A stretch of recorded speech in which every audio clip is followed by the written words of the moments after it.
everybody. This is Ricky Mike, coach of the Virginia Victinis, the current reigning and defending YCL champions. And we're back for another season of the YCL, season 7 this time. And this is my team analysis for the team that I drafted for this first season in Generation 9. Um, So yeah, I was given the opportunity to come back to the YCL, which I'm very grateful, and I'm looking forward to having some fun matches with all the coaches. So without any further ado, let's take a look at the team. Uh, so for my first pick, I was pick number 4, smack in the middle. I believe it's number 4 out of 8 coaches in the second conference. So not great. I was never gonna get Fluttermane, but not awful either. Uh, I have plenty of options. I could have drafted my favorite Gem 9 Pokemon in Palafin, um, but I decided not to.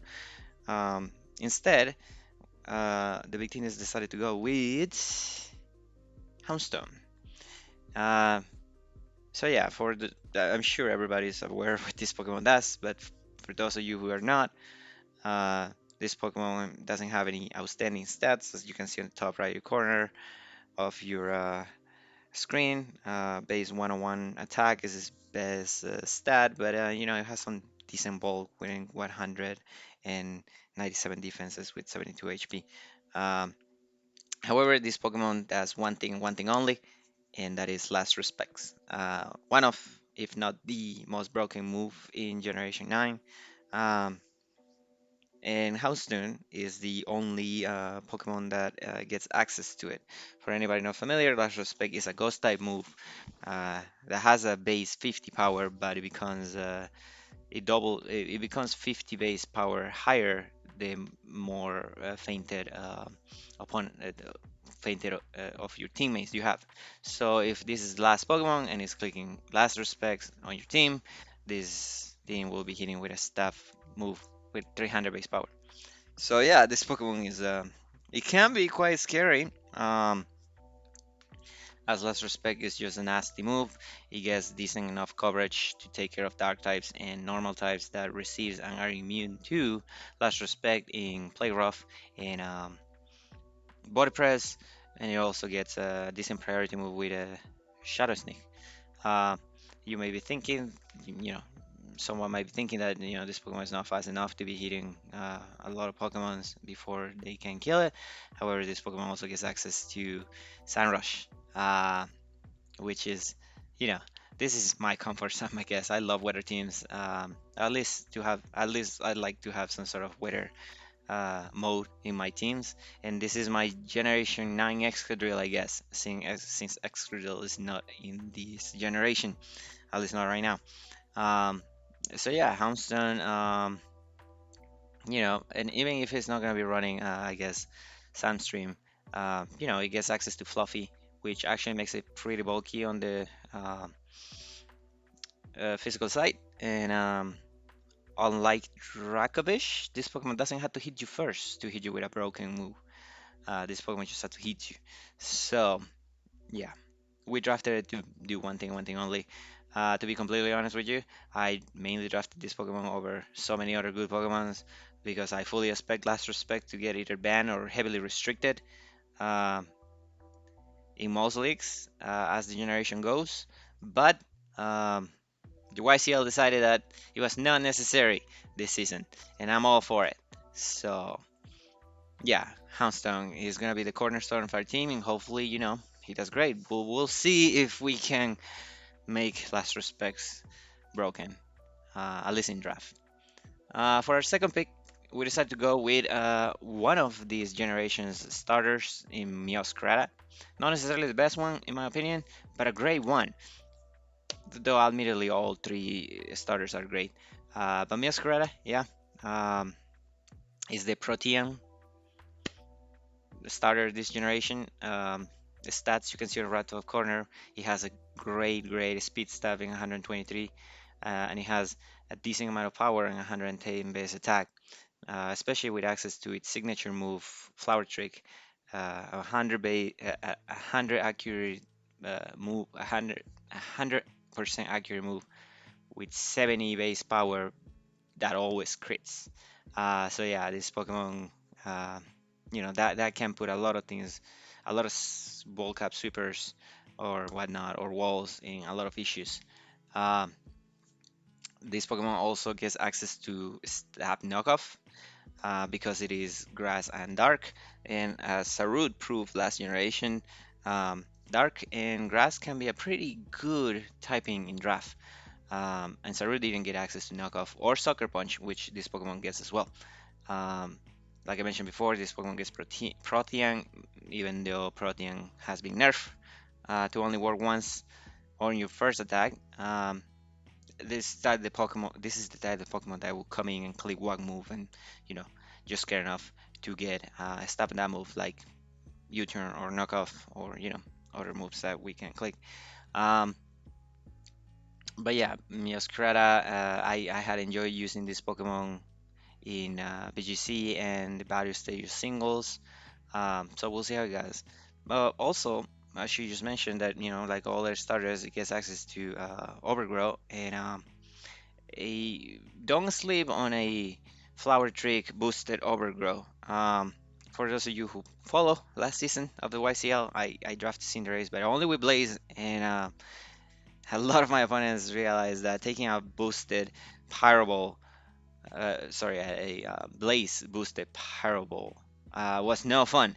And this Pokemon is not going to be any different if I decide not to run Protean for that day.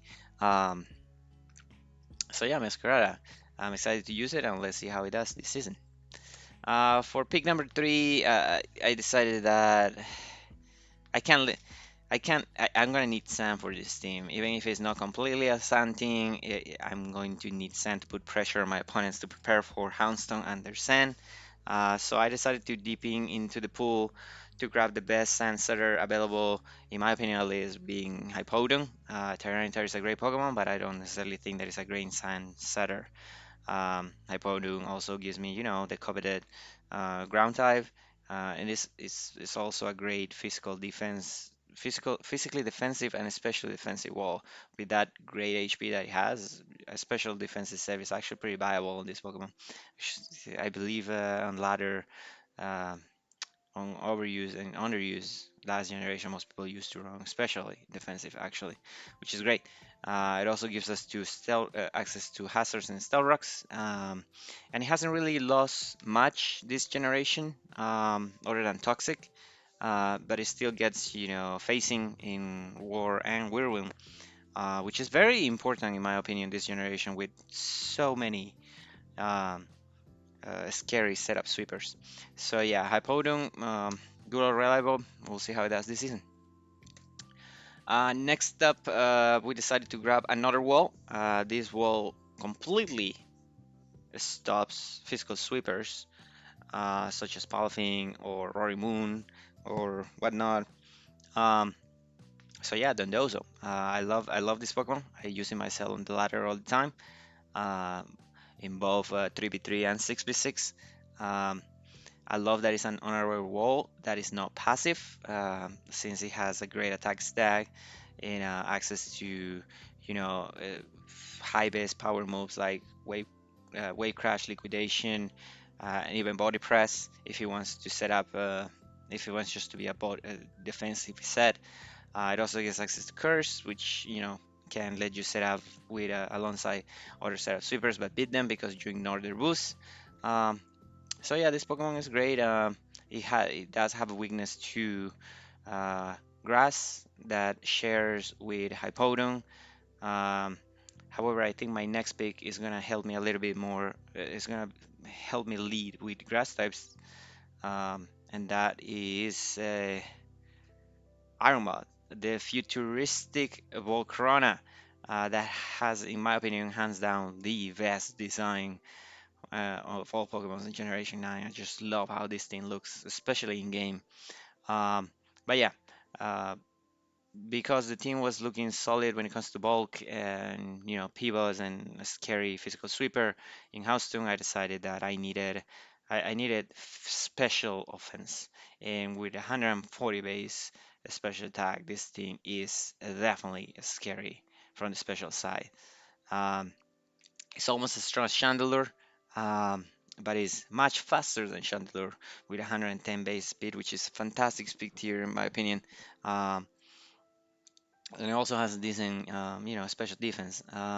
What I like is that is a fire type, a poison type, which means it's not 4 times weak to Stealth Rock, Cyborg Corona, and it also gives me access to a grounding poison, which is always important, since my tools definitely don't want to get poisoned with toxic spikes.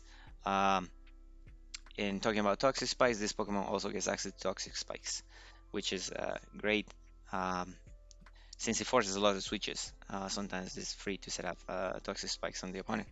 Um, it gets good coverage. Yeah, it actually gets some wild coverage in moves like Energy Ball, um, Hurricane, Discharge. It gets Dazzling Gleam, which is pretty solid. Um, and it gets some sort of. It can set up rather reliably with moves such as Agility and Flame Charge, which I believe it gets access to. Um, with 100 with the with his ability, this thing basically can come in and get a free boost on his special attack if I'm running max special attack, even with the timid nature, which is fantastic, which is essentially getting a slightly weaker choice specs, but with the downside that I don't have to take recall damage like life orb, and I also have the ability to switch moves, which is fantastic. The reason why you see the red font on this Pokemon is because I decided to make this Pokemon one of my Terra captains for this season. The YCL decided to handle the Terra sterilization by designated captains. The way that they make it work is they give you 13 points after the draft to use on whatever Pokemon you want to draft. That is balanced in the way that Pokemon that are worth 14 points or more cannot terrestrialize. So your Floramains, your Rorimuns, your Palavins, they all cannot terrestrialize, which is great because those Pokemon will be absolutely broken with terrestrialization. However, Iron Mod, being a Pokemon worth 12 points, is able to terrestrialize, and I believe that this is an excellent choice to terrestrialize in my team at least, since, like I said, it has plenty of coverage options and setup options, and you know it's just an overall great Pokemon. It also gets access to Fury Dance, like just about Corona. So this Pokemon basically can, I guess, boost itself while it's sweeping, which I'm a big fan of. Whether I can get boost with it, since I never get Skullborns, is to be decided later. But for the most part, you know, Ironmouth, welcome to the team. Excited to use it. We'll see how it does for us this season. For my next pick, I decided I need some sort of hazard control. My team luckily is not too weak to hazards. My only, I guess, rocks weak is Iron Moth. However, this generation they decided to give spikes to everything, and I don't want to be dealing with spike stacking from my opponents. So, looking at the available rapid spinners at the time, Cryogonal actually seems like a pretty solid option in my opinion. Um, Levitate ability means it's not weak, it's completely immune to ground type moves that come on Iron Mod's way, which is solid, I guess. It has a great speed or pretty decent speed for a rapid spinner, 105, which means it can rapid spin a lot of times before a wall can uh, kill it, I guess. Oh, sorry, a setter can kill it. So yeah, especially having access to the move's freeze dry, it can handle all the ground water types that Game Freak decided needed to get all the hazards this generation. So yeah, and this Pokemon with 135 base special defense, Loki can be a pretty decent special wall, especially considering that it gets access to recover. Um, so yeah, Cryogonal, I always wanted to use it, never got a chance to it. I think it fits this team, so we'll see how it does during the season. Uh, next up, we need more power on this team. Um, it's looking overall, but we definitely need some raw power. Um, Out of the options that I have available, Haxorus, I like Haxorus the most, and that's all I can say about that. I did have choices of other Pokemons like Slitherwing, which would have been hilarious to draft alongside Harumad, but at the end of the day, I think I like the speed tier of Haxorus a little bit more, and not gonna lie, that 147 base power and attack is pretty juicy. It's pretty tempting. So yeah, we decided to grab this Pokemon. Um, it has access to two different ways of setting up in Source Dance and Dragon Dance, which is great. Unfortunately, it cannot terrestrialize, which will be scary. And I had the option to make it a Terra Capitan, but I decided not to, even though it gets pretty good coverage. Um, it gets access to Mall Breaker, which I enjoy because a lot of the very good walls this generation are unaware walls. Um, so this Pokemon doesn't care about any of that, which is great. Um, and like I said, it has a pretty wide range of coverage moves in um, a stab, and then it gets Iron Head and Poison Jab for fairies, which are not very good this generation, as in there's not a whole lot of them. The options are very limited. Um, it also gets close combat, which managed to keep from last gen, which is great. It also gets access to a strong priority with first expression if that's ever needed. So yeah, Haxorus always wanted to draft it on a team, never got a chance to it because I could never get it to fit. I think it fits this team a little bit better than most of my other teams. So, pretty excited to see if we can make this work in Generation 9. Also, I have the shiny sprite or render for it because if we bring Haxorus to a game, it's gonna be the shiny version. This thing has one of the best shinies in the game, and if we're gonna play with it, we're gonna play with the shiny. Um, so next pick. I wanted a little bit more hazard control. I don't necessarily want to rely only on Cryogonal for hazard control. However, of all the options that were on the board, um, I wasn't very happy with all the rice spinners leftovers, and also with the defogers. So I decided, well, how about if instead of getting rid of hazards, I just don't let my opponent set them up. And therefore, we decided to go with good old Espion with the magic bounce ability. It will bounce back all those hazards to my opponent's side if they decide they want to start playing with it. Which is, a solid deterrent in my opinion. It's not the best, but we'll do the best we can. Base 110 speed again is pretty solid. Base speed and base 130 special attack is nothing to laugh about. This thing, you put a specs on this thing, and this thing will actually do some damage to your team. It gets enough coverage in Psychic alongside Dazzling Gleam and Shadow Ball. Um, and it also gets Trick, which is great to get rid of walls or to completely cripple walls. So also gets access to the screens, which is always good for like head up setup setters like Haxorus and whatnot. So yeah, Espion hopefully does well during this season. We'll see how it is, but yeah, excited to have it. Here, getting to the bottom of a draft, I was gonna have to draft a 1 point tier Pokemon. There was no there was no way around it. And Walk Trio, in my opinion, was the best thing available in the 1 point tier. Um, that doesn't say much, being the tier has pretty bad Pokemon, but Walk Trio, I believe, is the only thing that is fully evolved, um, which is interesting. Um, it's another water type, but this one is an offensive water type, unlike Dondozo, who's pretty defensive. Base 100 tape speed is always good. There's nothing to laugh about. And a decent enough attack in 100, which will for the most part allow me to hit first. I get some decent fun options like fast memento. I get the GUI ability to punish anything hitting on physical side. by reducing speed. Um, this is not the type of Pokemon that I'm gonna bring every week, obviously, but you know, there's those weeks that you just want to meme or want to take the match too serious, and this is the perfect Pokemon for that. Especially given that since I used 12 points of my 13 for Terra Captains in Iron Mode, I only have 1 point left over for another Terra Captain if I want it, and I decided to use it on Walkthrough. So yeah, this Pokemon is gonna be our second Terra Captain. 1 week I might decide to, hey, let's just slap a choice band on this thing and terrestrialize it, and let it go ham on my opponent. Um, yeah, could be a fun Pokemon to meme with, and you never know. Never underestimate any Pokemon, right?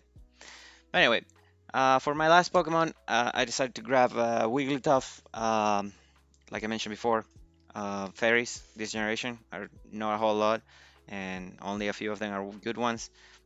Wigglytuff is decent, I guess. It gives me a fairy type for dragons. It gives me a ghost type for ghost types. Sorry, normal type for ghost types. And yeah, it gets some decent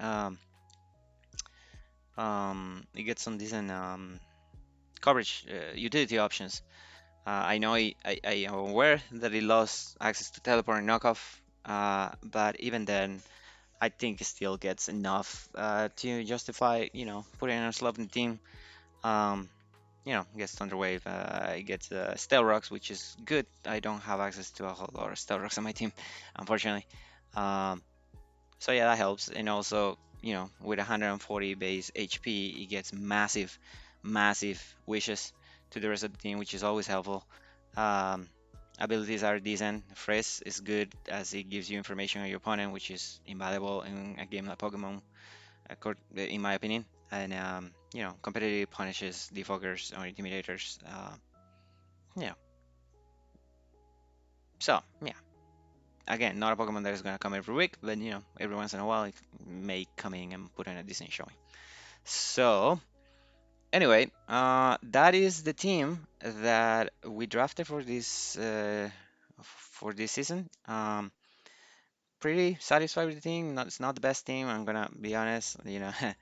It's not the very best team that you can see, and I have some transactions in mind that I may or may not do, depending on how the first couple of weeks go, I guess. I don't know. Maybe by the time you watch this video, I may have made some of them. We'll see. I have my eye on a few other things. But that's gonna be it for our draft analysis of the Virginia Victinis for the YCL Season 7. Hopefully this is a fun season. And yeah, have fun watching the games every week. And thank you for watching and bye.